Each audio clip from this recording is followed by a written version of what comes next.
Hello dear students and friends, यहाँ पर फिर से हम एक टेंस का वीडियो अपलोड कर रहे हैं। टेंस के बारे में बात कर रहे हैं।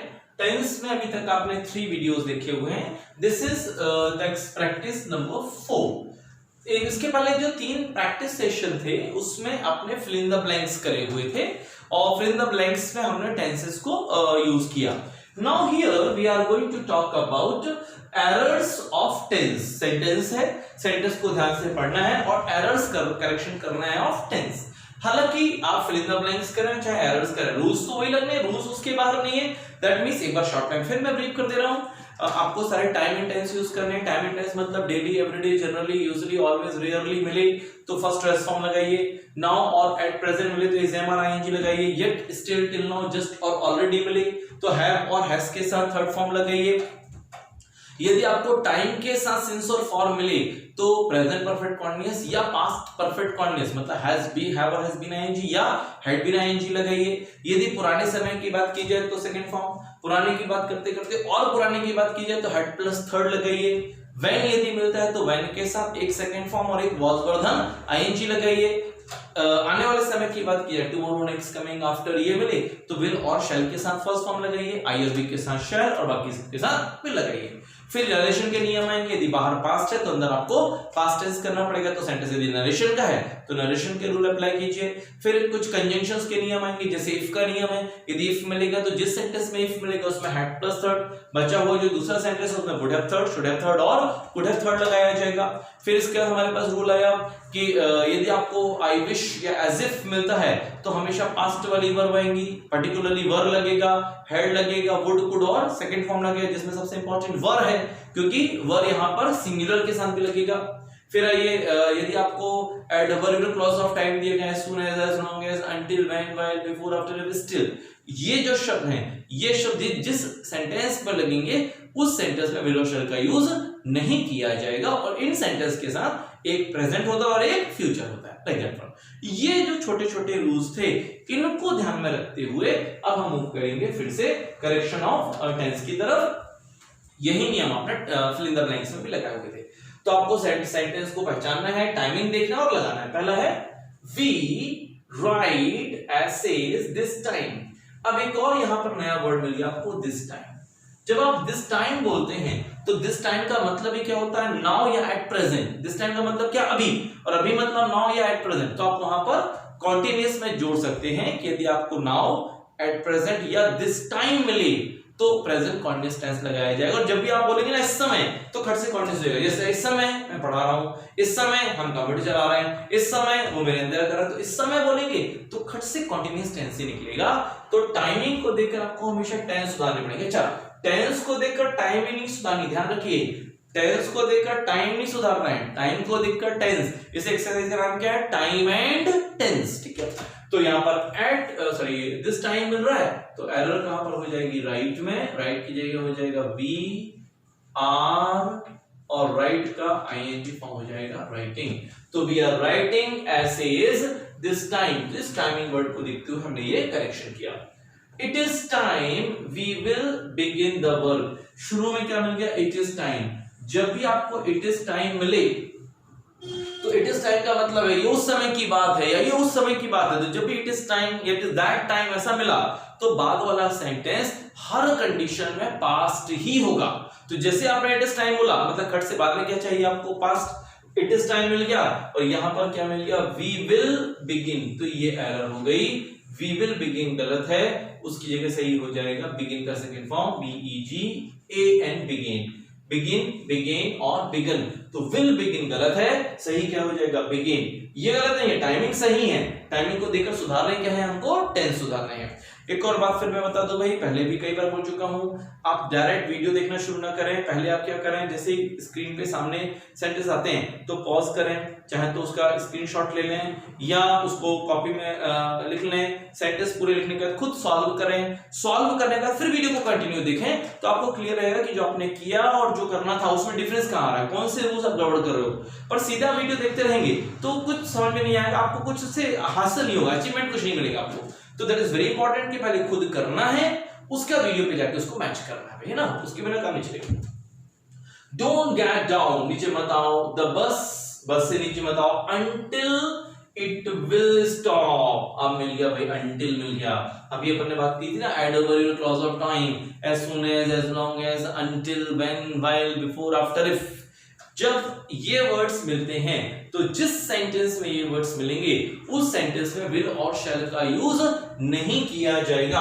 अब क्या मिल गया आपको, until। तो अब पहले वाले सेंटेंस से तो कोई मतलब ही नहीं, बाद वाले में until मिल रहा है, मतलब बाद वाले में विल और शैल का यूज नहीं होगा, तो गड़बड़ी क्या हो गई, ये पूरा।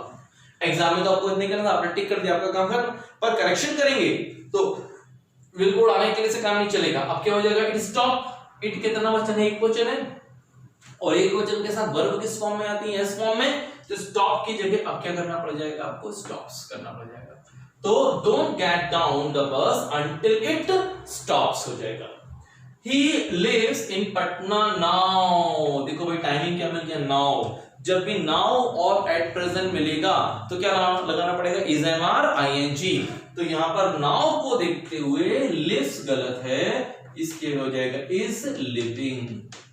तो he is living in Patna now. I am going to office every day by bus.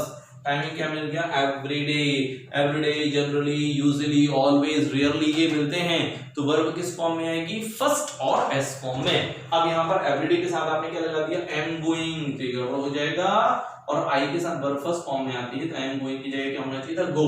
I go to office every day by bus। दो बातें और यहाँ ध्यान रखने लायक है टेंस के अलावा। एक तो ऐसी जगह जहां पर आप रोज जाते हैं, हमेशा वाली जगह है, रोज वाली जगह है, उनमें आर्टिकल्स का यूज नहीं होता है, इसलिए यहां पर ऑफिस के पहले टू द ऑफिस नहीं लिखा है क्योंकि रोज वाला ऑफिस है। दूसरा, जब भी आप बाय का यूज करते हैं तो बाय के बाद भी आर्टिकल का यूज नहीं किया जाता है, इसलिए यहां पर बाय द बस, बाय अ बस नहीं होगा। तो ये दो आर्टिकल के नियम भी ध्यान रखिएगा। बाय के बाद कोई आर्टिकल नहीं आता है, जब बाय के बाद कोई ट्रांसपोर्ट हो तो आर्टिकल नहीं आएगा। दूसरा, जब आप रेगुलर प्लेस की बात करते हैं जहां आप रोज जाते हैं तो उसके साथ भी किसी आर्टिकल का यूज नहीं होता है। पर करेक्शन क्या था, एवरीडे को देखते हुए एम गोइंग की जगह गो कर देंगे। He is teaching in this school since 1980। Timing क्या मिल गया, since 1980। और यदि किसी सेंटेंस में since और for मिलेंगे तो वो परफेक्ट कॉन्टिन्यूअस कहलाएगा। तो फिर he is teaching ये गलत हो जाएगा, he is teaching की जगह सही क्या हो जाएगा, he has been teaching। तो he is teaching की जगह आप क्या कर देंगे, he has been teaching in this school since 1980। he is having his breakfast at 8 o'clock। at 8 o'clock मतलब ये तो हमेशा वाला हो गया। और वैसे भी जब have का यूज कर रहे होते हैं तो एक तो have ओनरशिप में होता है, नहीं होता है। जैसे I have a car, मेरे पास एक कार है, I have a car, इसका कॉन्टिन्यूअस नहीं होगा, I am having a car कभी नहीं होगा, तो वो तो 100% गलत है। यहां पर है का मतलब खाने से, पर अभी मैं खा रहा हूं 8 बजे, ऐसा नहीं है। जब आप बोलते हो हम तो 8 बजे ब्रेकफास्ट, तो ये हमेशा की बात कर रहे हो आप, अभी की बात नहीं करो। और अभी की बात करते तो नाउ और एट प्रेजेंट मिलता, चूंकि नाउ और एट प्रेजेंट नहीं मिल रहा है इसलिए वो कॉन्टिन्यूअस नहीं होगा। तो कॉन्टिन्यूअस नहीं होगा तो I am sorry he is having की जगह यहां हो जाएगा ही हैज। ही क्यों हैज क्यों लगा रहे हैं, क्योंकि ही सिंगुलर है, दे होता तो हैव लगा देते। तो he has his breakfast at 8 o'clock क्योंकि ये रोज वाला है, हमेशा वाला है। He has passed MSc last year। Timing क्या मिल गया, लास्ट ईयर। लास्ट ईयर मतलब पास्ट की बात कर रहे हैं। पास्ट, जब भी पास्ट के टाइमिंग्स दिए गए हो तो वर्ब किस फॉर्म में आएंगी, सेकेंड फॉर्म में। तो लास्ट ईयर को देखते हुए हैज पास्ड ही गलत हो जाएगा और इसकी जगह अकेला क्या यूज होगा, पास्ट है ना। हैड पास्ड भी नहीं ले सकते, क्यों, हैड प्लस थर्ड के लिए दो सेंटेंस का होना जरूरी है। जहां पर आप ये बोलेंगे ये हुआ, उसके पहले ये भी हुआ था, तब हेड प्लस थर्ड लगेगा। तो यहाँ पर हेड प्लस थर्ड की जरूरत नहीं है, तो सिर्फ पास्ट अकेला लिखेंगे। शी ऑलरेडी, ये मिल गया भाई ऑलरेडी। जैसे ऑलरेडी मिल गया तो yet, still, till, just now, already, also, always, sorry yet, still, till now, just, already, ये वाले टाइमिंग यदि मिलते हैं तो हैव और हैज के साथ थर्ड फॉर्म लगाया जाएगा। तो he, she already done this work, sorry does मिला तो ये डज गलत हो जाएगा। अब यहां पर क्या होना चाहिए था, हैव और हैज के साथ थर्ड फॉर्म।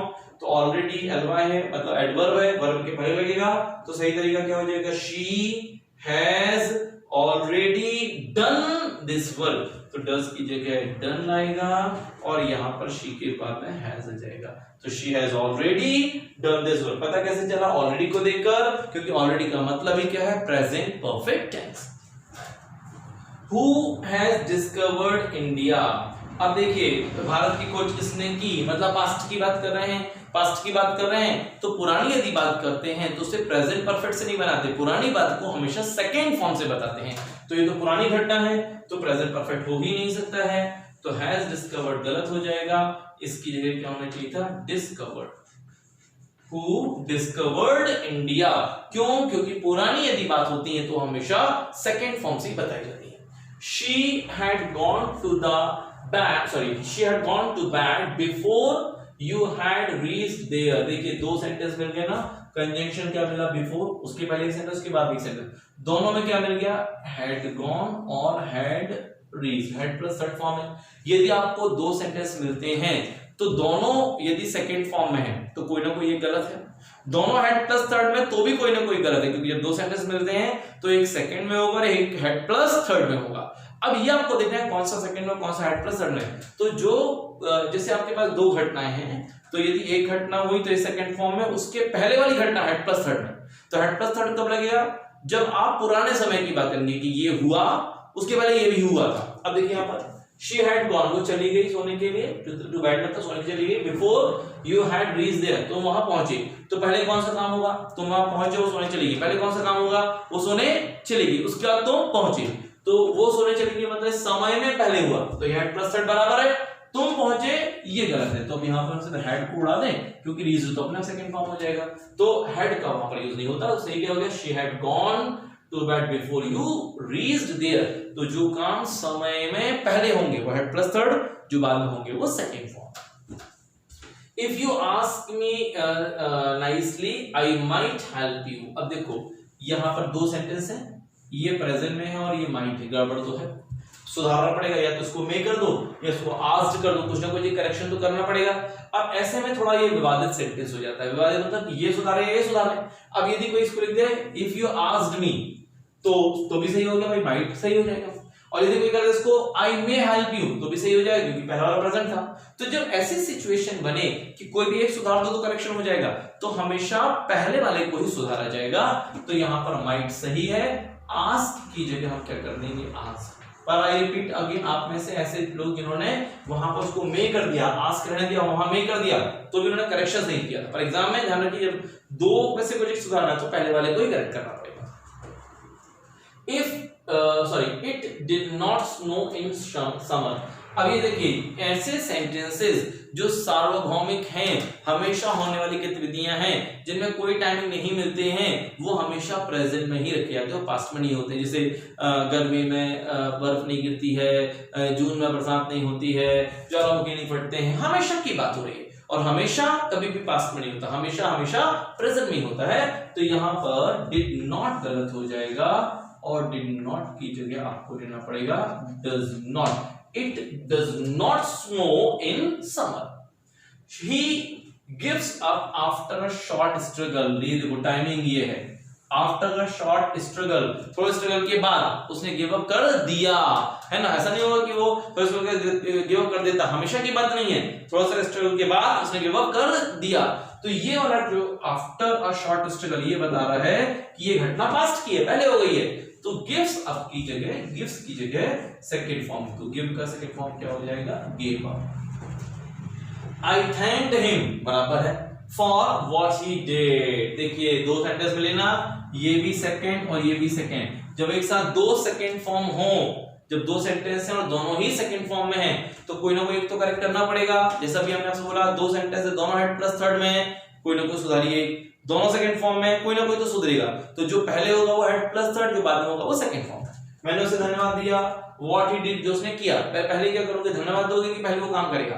तो पहले कोई काम करेगा, उसके बाद आप धन्यवाद दोगे। तो पहले कौन सी घटना होगी? काम करने की। बाद में कौन सी होगी? धन्यवाद देने की। तो ये सही है। गड़बड़ी कहां होगी? डिड की जगह यहां पर क्या होना चाहिए? व्हाट ही हैड डन करना पड़ेगा। तो वो हेड प्लस थर्ड, तो I thanked him for what he had done.